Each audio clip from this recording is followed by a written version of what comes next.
Hi, this is Mark Small. This is Civil Discourse Now. This is January 29th, 2025 on the planet Earth. My guest, practically a co-host. She's on here so frequently. Cassie Jackson, how are you? I'm good. It's good to see you again. I haven't seen you in a few days. Well, it's a large planet. How's life in Hamilton County these days? Well, I just want to thank you because I love that you allow me space on your little podcast to have Hamilton County updates. As you know, I'm the radical liberal mob boss of Hamilton County. That was a title given to me, which I graciously accepted. But there's been a little bit of drama up here as it relates to our sheriff. Now, what is you and I were talking earlier today about connections between Hamilton County and right wing people, not so people, coming into the county. Although that there seems to be a disconnect on that, but there is kind of a flow of them. Yeah, there's a flow of them. And so what I have, and I don't want to just say myself, because there's been a team of advocates, mainly advocates in Hamilton County who have been interested in school boards. And then also, as you saw, transition to the idea of there being porn in libraries with Mr. Micah Beckwith, as he was up there claiming that. But a lot of those advocates have been screaming about this for 2 to 3 years at this point. And I think what you're talking about, Mark, is this relationship to Hillsdale, Michigan, which is the home of the Heritage Foundation. And what we were talking about earlier is just that these advocates, like myself, have been talking about this for years now because they have been very clear that Hamilton County, because it's a wealthier suburb in a very deep red state in this country, is a test zone. So we are literally a test site for Project 2025. And that is because of our demographics in both having money, but also starting to turn purple/blue, having some more progressive ideals as it relates to school and the porn that's not in the library, right? And so it's a test site, which they've said in multiple memos, which we've been telling people to see how far they can push this alt-right agenda in otherwise intelligent spots of the country, to be honest with you. And Hamilton County, I mean, when I got out of law school, the impression of Hamilton County was pretty well settled that it was a very Republican conservative area. And then several years ago, it still had that those are the voting trends up there. The numbers reflected that. But the last 3 elections we've had, 4 elections, especially the last 3 on elections for president, it's blue. Yeah, and the margins and even our local elections up here have been just incredible. I want to shout out Miles Nelson real quick of Carmel, who ran for the Carmel mayor in this last cycle.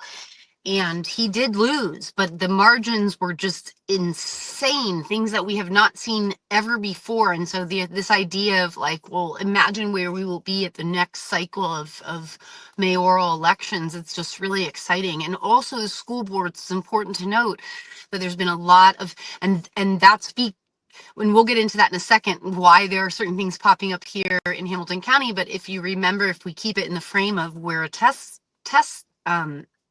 site, I lost my full train of thought. Go on. I was on going to the school boards and why that's becoming more prevalent as far as people trying to have an effect on the school board. Well, so what I was going to say, and we were talking about it being blue, the Carmel Clay School Board has fought in the last 2 elections to keep and barely, skated by in terms of having, I would say, candidates who, it's not a political thing. This is a nonpartisan position, but candidates they're not even the list. Right. But in what's happened here is that it's become very politicized. And, we have gotten the candidates through to ensure that we don't have any votes on the Carmel Clay School Board, at least, that are going to trend towards these banning banning books or erasing DEI. I mean, I'm just giving kind of examples. The Hamilton No, understood. Southeastern School Board has not been so lucky, and so they really have had to fight, and their fight's not over, but they have slowly, right, because of advocacy, pushed back on exactly what the Heritage Foundation and the authors of Project 2025 are looking at, which is how far can we get people to agree with some really egregious and dangerous policies if in fact they have money and can are in a Republican state. Will they be naive enough to let this happen? I think is kind of the idea, and they're realizing, luckily, that it's not as easy as they thought. But this is why we're seeing the trends that we're seeing in Hamilton County. Sorry for so much talking. No, that's okay. But I'm just going to say that when you're looking at what they're trying to do, and it is in that kind of a community, what a lot of people don't realize maybe is that, or maybe they do. It's I mean, a lot of the people who don't know about it don't have kids who are competing for it.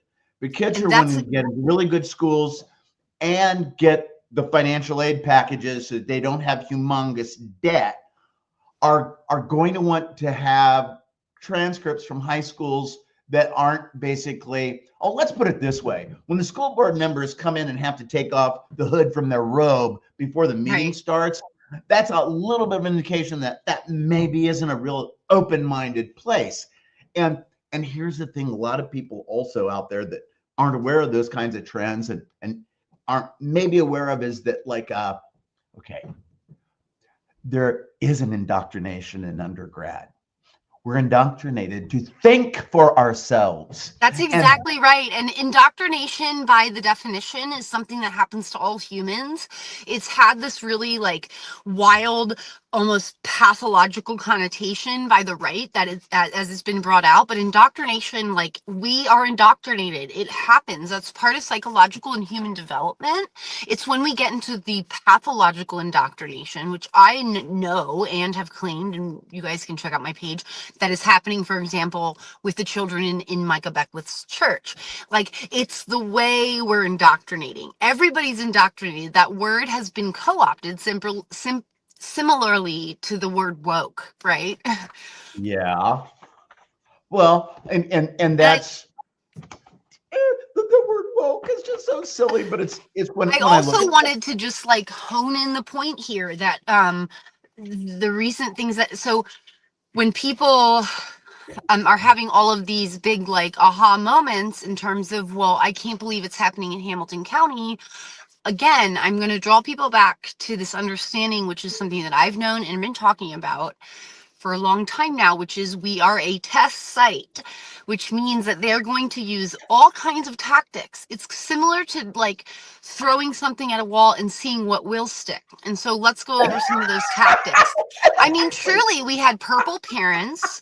Purple for Parents was the first group started, and then they transformed names into Moms for Liberty, right? Why do you think we had such a big, strong backing of Moms for Liberty in Hamilton County, Indiana? Of all the other places it popped up, they got a lot of funding, right? The Heritage Foundation spent millions of dollars on Moms for Liberty.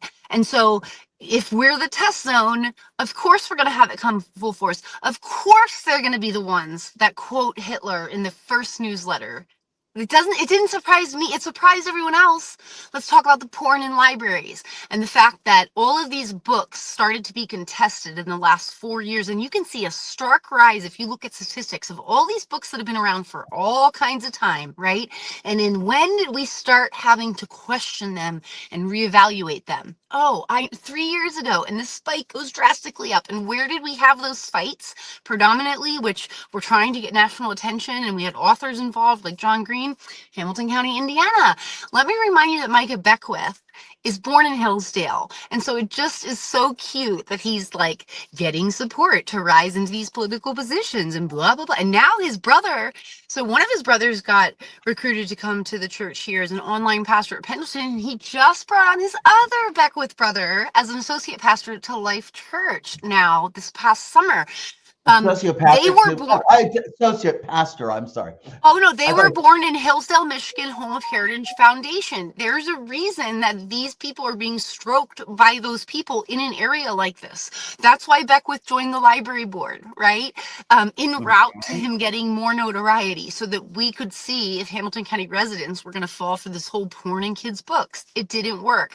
That's why you see Hamilton County Sheriff Dennis Quakenbush being the first one to raise his hand, despite the fact that Hamilton County, of all of the places in Indiana, I mean, I don't know statistics, but like, really, that's where we're going to find the most criminals is in fucking Carmel. You know what I'm saying? Like, is now the first person to sign on with ICE, despite not having training. And I commend the IMPD and the Fraternal Order of Police in Indiana, who have said that that is not smart because these officers have not been trained by ICE, and to take on this responsibility in Hamilton County as these officers like Dennis Quakenbush is saying that they will be doing and creating a task force is reckless, and they need to stay in their lane. But why do you think it's Hamilton County? Again, I'm going to point back to why we're a test zone.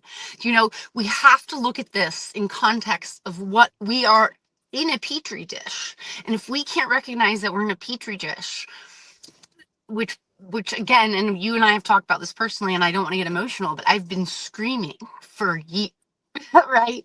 Then we're gonna be really lost if people don't recognize these connections. No, Petri dish refers to Rob and Laura Petrie from the Dick Van Dyke story. Go ahead. But you know what I'm saying? Like, we're in under a microscope, and so for people to like question, I mean, we see who's being appointed. We see like this overhaul of information, all these executive orders by Trump, which are being thrown out. It's to try to get people to disengage, because when you have too much information that comes at you, particularly distressing information, the brain cognitively cannot handle. And what the brain does to cope with that, when there's emotional and cognitive overload with all these executive orders, right, is it shuts down. I lost your sound. Your sound is not on there, Cassie. I'm still Cassie here. Okay, good. No, now you went away again. I'm here. Sorry about that. Oh, that's okay. No, you were gone again. Well, that's 3 tech screw ups. We're at the end of this one. We'll be back. Sorry, I'm here. I'm so sorry. I didn't mean to. I didn't mean. Let's go ahead and pick this up tomorrow. We'll return to this. This is Civil Discourse now. Mark Small. No, Thanks, peace, Mark. all that. And Cassie, thank you. Thank you. I appreciate you.